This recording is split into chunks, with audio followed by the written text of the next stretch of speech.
What's up, and welcome in to Under the Hood with me, Jonathan Hood. Thanks so much for downloading the podcast, and please like, share, and subscribe. Everything we do here at Under the Hood with Jonathan Hood, we continue to grow on YouTube and on our podcast because we're giving you content like this show right here as we talk college football. If you know anything about me, you know that I love college football, and not just college football. I love college football, especially Georgia style. Georgia football. Georgia's going to take on Tennessee, and that's going to be a fun matchup on Saturday. We got a very special guest that's going to be with us to talk about week 3 of college football. But of course, we are presented by Ankin Law. Howard Ankin, a big supporter of UIC athletics, as well as the Kap J-Hood Morning Show, weekday mornings from 6 to 9 on ESPN 1000 and on the ESPN Chicago app. Howard's our friend. His injury law made personal. That's Ankin Law, 312-6 million. Just put the number in your phone. You never know when you're going to need an attorney for injury law made personal. That is Ankin Law. My favorite tight end from UCLA of all time is Charles Arbuckle. You know why? Because he's my friend, and he's available for us to talk some college football. We're going to talk about Georgia, Tennessee. Gunnar Stockton is the quarterback for Georgia. This will be his first true road test. And boy, it's going to be in a hostile environment at Neyland Stadium as he takes on Tennessee. This is going to be, I believe, the 9th straight time that Georgia will drill Tennessee. I think it comes down to a number of factors. We'll get into it with Arbuckle coming up. We'll also talk about the game that he's doing, Mississippi State against Alcorn State. Also, we'll talk about Ohio State or the field. If you're going to choose a national champion for 2026 in Miami, is it going to be Ohio State? Is it going to be someone else? We'll talk to Arbuckle about that. Also, Alabama takes on Wisconsin. And what's up with Florida? Florida loses to South Florida.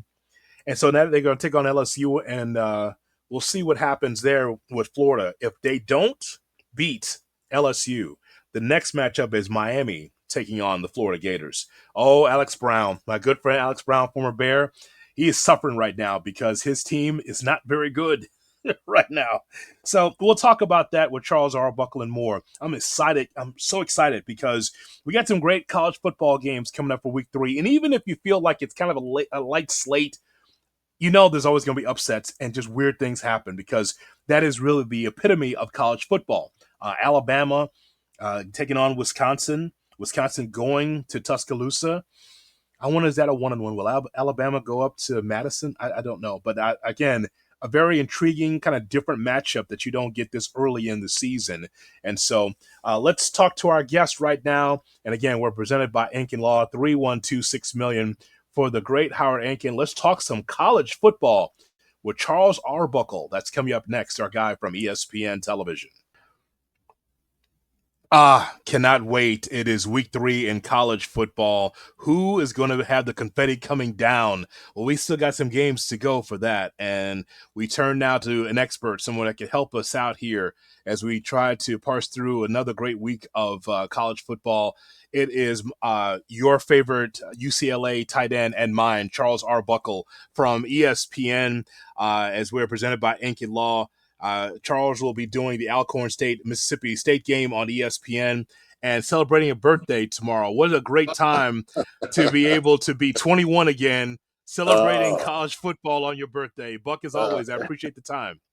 Yeah, man. Good to see you. My Bruins are getting beat up every single week, but it's good to be turned into nickel 7.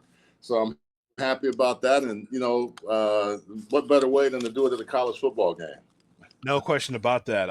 So let me ask you first your overall thoughts about the college football season so far. We've waited all summer, and now we're here. What stands out most about college football so far? The Big 12 is pretty good, and we thought they would be good. I think the Big 10 has some teams that have surprised us, and I thought Illinois was going to be a really good team, and they are.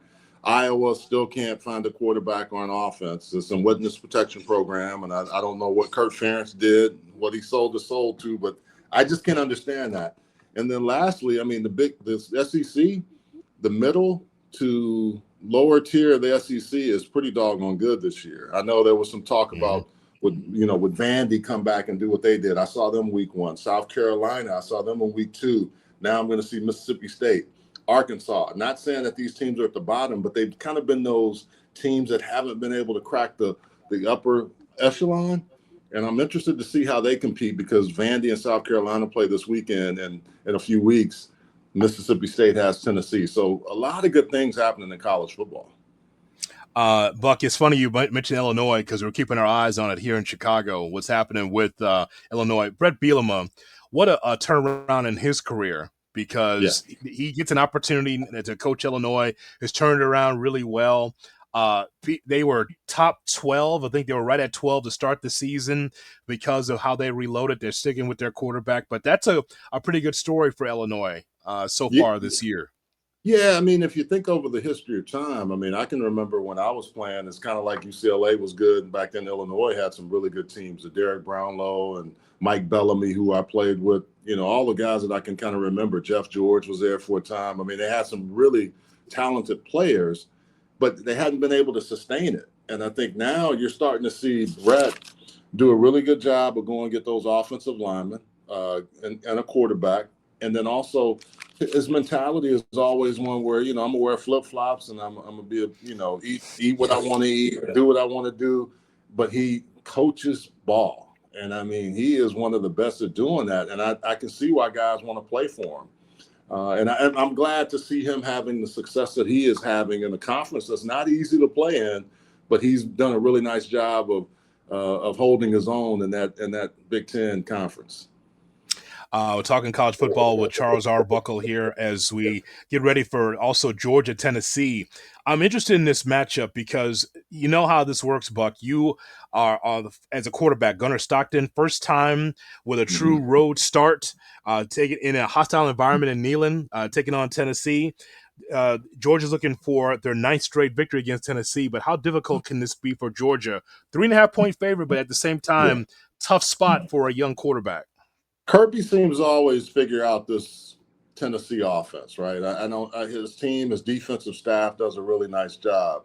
But I really like the story about Joey Aguilar. A guy that was at App State, went to UCLA, my alma mater, basically was a trade guy because Nico said he's going there and lands with Josh Heupel, who I think is one of the best quarterback guys around as far as the system. So I really think this game is interesting because Tennessee has been waiting for so long to get over that hump. I guess 98 was the last time they won a national championship. And I think it's interesting. They haven't been able to win these games. These are the games that they talk about winning. They practice for, they do everything else, but haven't been able to. And Georgia is in a different spot. Georgia's been to the top of the mountain, and they're playing with a guy that hasn't been in that space. So it's going to be interesting to see how that works for them. I'm really interested in this game. I mean, it's just one of those that early season games you kind of have circled before the season, and now it matches up perfectly. Gunnar Stockton versus a guy like Joey Aguilar with a great story and a lot of weapons around both. I think the real key is Georgia hadn't run the ball effectively this year, and they've not played particularly well at times against the run. So I'm interested to see if Tennessee can take advantage of that. But Kirby always seems to have Tennessee's number, and I think that's the one thing that you have to look at when you got a coach like him and his staff. Yeah, I know that the ball's in the air a lot more than I'm used to as a Georgia guy because this has been running back you for a long time. And I'm not – Buck, I'm not going to say it's cooled off now because I think that might be too much of an extreme. But I'm used to 2 or 3 guys that can run the football at will against the opposition. And I think they've gone away from that somewhat. Maybe it's guys they got to recruit or trust, but the hallmark of that team has always been strong defense and running the ball.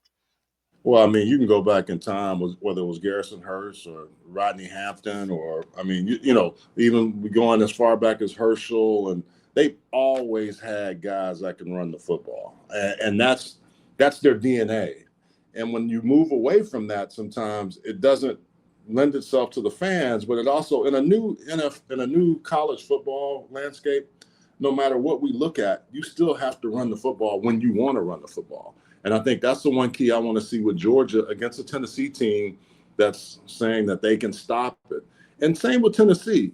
We think Tennessee wants to just throw the ball all over the yard, but they want to set up the run so they can get you in conflict and have 7 men in the box so they can have those outside receivers open to do what they need to do. So, I mean, I think it's a lot of when I speak with these coaches, they still talk about the old school philosophy, but you have to be able to play a spread game and you've got to be able to tackle in space. And I think that's the hardest thing you see with all the transfers. Like every time I do my board now, I do yellow for transfer and I could see 30 on offense, 20 on defense, or 20, 30 on offense, 20, 30 on defense, 30 on offense, because there's so much movement. But I think if you get the right players to make the right plays, that's what you're looking for in this new landscape. It's basically NFL light. I want to ask you about your game, Alcorn State against Mississippi State. That's 5 o'clock on ESPN Plus. So, Mississippi State's coming off that big win against Arizona State. They're trying to go 3-0 for the first time since 2018, which is great. I know that they're missing their defensive lineman, Will Watson. And also their right tackle is going to be out for the season. But, no matter the outcome, this is a great coaching game for Mississippi State. You're going to end up winning the ball game, but you want to stay sharp after that big win they had last week. Well, J-Hood, you bring up a great point. We just met with the coaches, and that was the one thing about that. They're giving all the respect like they always do to Alcorn State. And I think South Carolina State showed you last week, if you're sleeping a little bit, South Carolina did for about a quarter or two, and then they just kind of go away from you. They have the weapons, they have the resources, they have everything else. But I think the one thing that's impressive about what Jeff Lebby has done is that he's got some guys here, man, that are playmakers. Brennan Thompson, a guy that he knew from his Oklahoma days, also played at Texas, just couldn't stay healthy. One of the fastest guys you're going to see, and explosive. You think about the running back crew. They really want to run the ball effectively, and their offensive line shifting has really made that a little bit more difficult. But he said, pay attention to Cannon Boone, the center, who's just done an outstanding job. Wasn't supposed to play center, but ended up doing that. I think the real key for them is they've got a great offensive line coach in Phil Lodeholt, who's been around and understands and can play the offensive line Tetris when they have all these injuries. Albert Reese, who was, not really supposed to play as much as a starter, started last week and was SEC co-offensive lineman of the week. So I think these are the things you look at. How do they get better in week 3 after winning such a big, big game, which is hard to come back from? And then Nick Mitchell on the defensive side, flying around the football, doing the things that he does. I think I'm really looking forward to watching Mississippi State because I want to see how they match up against a team they should beat. But also Northern Illinois is next. And we know Thomas Hammett, he don't play. Yeah. I mean, I covered him in college. I covered him when it was him and PJ Fleck, those Joe Novak teams. They're tough as nails. So if this team, Mississippi State, does a good job and do what they need to do tomorrow, and they look ahead of Northern Illinois, we'll be talking about them next week saying, hey, you can't look ahead. And I don't think Jeff Lebby would do that, but they got Tennessee the next week at home. So it's really interesting to watch teams and how they prepare and how they get ready for things. Buck, every year you and I talk about the HBCUs and what's happening with the programs. And I want to find out from you in 2025, what are your thoughts about the visibility, the coaches and these programs? Because I'll tell you, because you and I have been talking about this for years, one thing that we discussed is the visibility. Can it be an HBCU package so we can be able to watch these games? I think ESPN has done a great job. Byron Allen being put it on his platform for his channels, which is great. But what do you think is the state of the HBCU right now as far as, availability, viability, and of course, awareness? I think the HBCUs have to be very similar to the FCS schools. Wherever you have local big schools, you have to be able to have some relationships with those schools. So if guys want to transfer down and they're not able to play, they come to you. And I think of the history of the SWAC. I think of the history of the MEAC. My first recruiting letter was from Grambling. I didn't end up going to Grambling, but it was so exciting to get something from Eddie Robinson. So I think, all these kids know, they don't know the history like we did, I don't think, but they still need to know when you're playing Alcorn, it's not Alcorn, it's Alcorn, and it's going to be Steve McNair, Fred McNair. They've had some really great players there. If you go to Jackson State, think about the players there, Howard, Hampton, all of these great programs that are still allowing guys a chance to play. But I think the coaches have to do a really good job of being development guys. You're not going to get the 5 stars. You're not going to get the 4 stars. But if you get players, you can't miss on them. And if they transfer down to you, they need to be ready to play. And I see quite a few of them. There's even one from Mississippi State that's going to be playing for Alcorn tomorrow. So I think that's the state that I see. How good can they coach, and how good can they recruit and develop the talent that they're going to get, especially coming from FCS programs or coming back down from Power 4 programs. Alcorn brought their band, right? Yo, yeah. Oh, yeah. Grambling Yeah. put Ohio State to shame. What about Ohio State? What about Ohio State when they played Grambling? I know my buddies on the staff at Grambling, and I felt bad for them, but the people did not leave. They stayed to see the band play, and they were like cheering like they. And Ohio State has a good band as far as a PWI school, right? They're well known, but they hadn't seen anything like that Grambling band. I think Grambling showed Ohio State that there's more to a band than just dotting an I. It's more than that. I heard about it. I had some people that were there. They said Ohio State fans, they just stood there with their arms folded. They didn't know what to do. It's like they were paralyzed. They couldn't believe what they were seeing, how great that band was. Well, the thing I love about good bands growing up in Texas and hearing, even my high school band was really good, is when they play music, it sounds almost like what you hear in the concert. And you're like, dang, they perfected this. And so I love good bands, and I think we've experienced it. And more people, when they get a chance to, in these kind of games, they say, wow, that blows them away if they've never had a chance to hear that. So if I said, Buck, Ohio State or the field in college football, what would you take? Ohio State right now is looking really good. I want to see Oregon play against better competition, because I think Oregon quietly is going to be a good team. Don't sleep on Illinois. If they can get through the gauntlet of what they're doing, I'm concerned about Bama. I think Oklahoma and Texas are going to be better than what we think. There's still some teams in the SEC. I think Georgia, this is a good test for them, and if they can get by it, that might be one of those things. But Ohio State is right now, from just what you see on paper, is probably one of the teams you have to really look out for, because Ryan Day and his staff have done a really nice job late in the year getting their guys ready. They just can't beat Michigan consistently, but they can win a national championship. And I think the thing is they're fired up about that, because they want to find a way to beat Michigan and win the Natty. And Ohio State fans will let you know that. So you understand what's happening in Bama, right? They're going to take on Wisconsin, and Bama, I think, is going to win the football game. But all the people in Tuscaloosa getting all the little change from their Crown Royal bag and just getting all the change, seeing if they can buy DeBoer out. That's what they're doing, getting all the little change. And I say you got to be patient in this spot, right? I know. Listen, it's big shoes to fill, right? Yeah, he's not in a good spot, because you come in, it's like following John Wooden, it's following the legend, which is awful hard to do. I was just in Tuscaloosa. I went to Dreamland on my way back.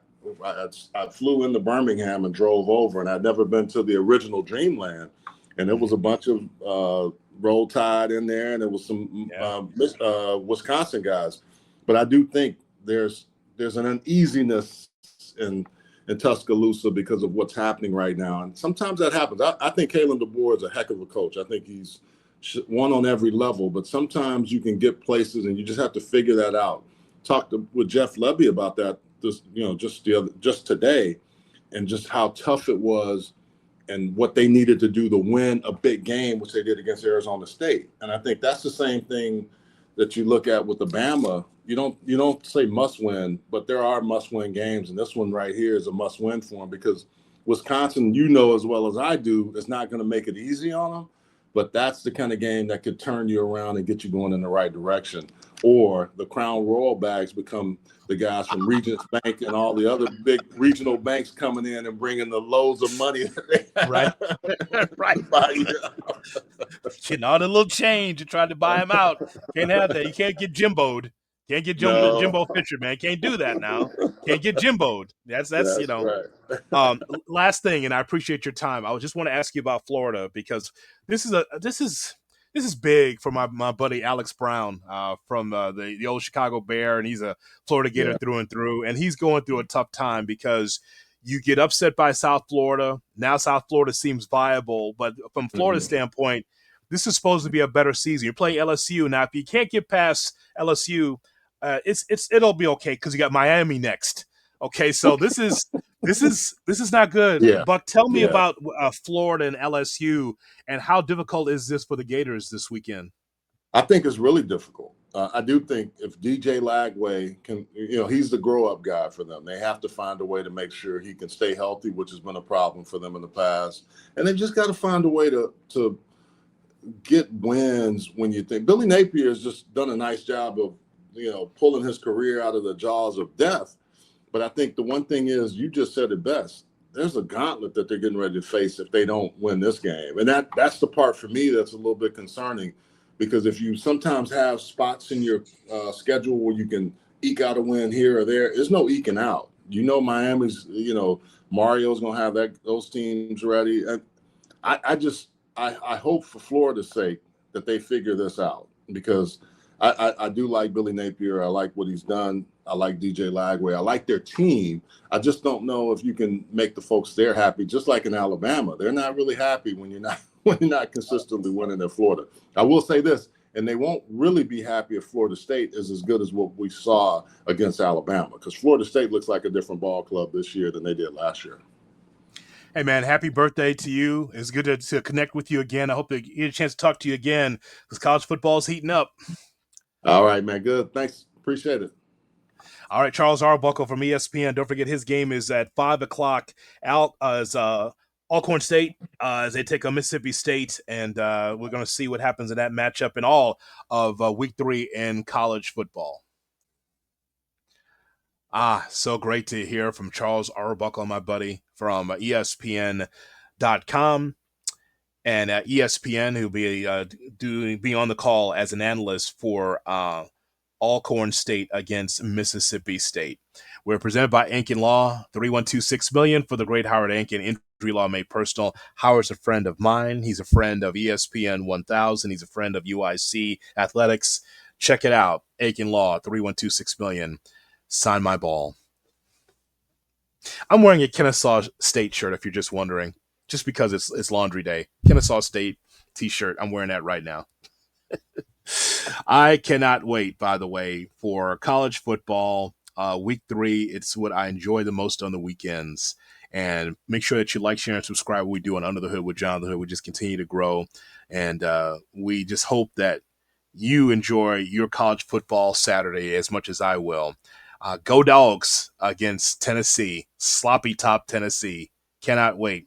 Too bad this is not happening at Sanford Stadium, one of the best stadiums in the country, in Athens, Georgia. But that's okay. We'll go to Sloppy Top and beat some Tennessee ass. All right. Thanks so much for checking out Under the Hood with Jonathan Hood, presented by Ankin Law. So long, everybody.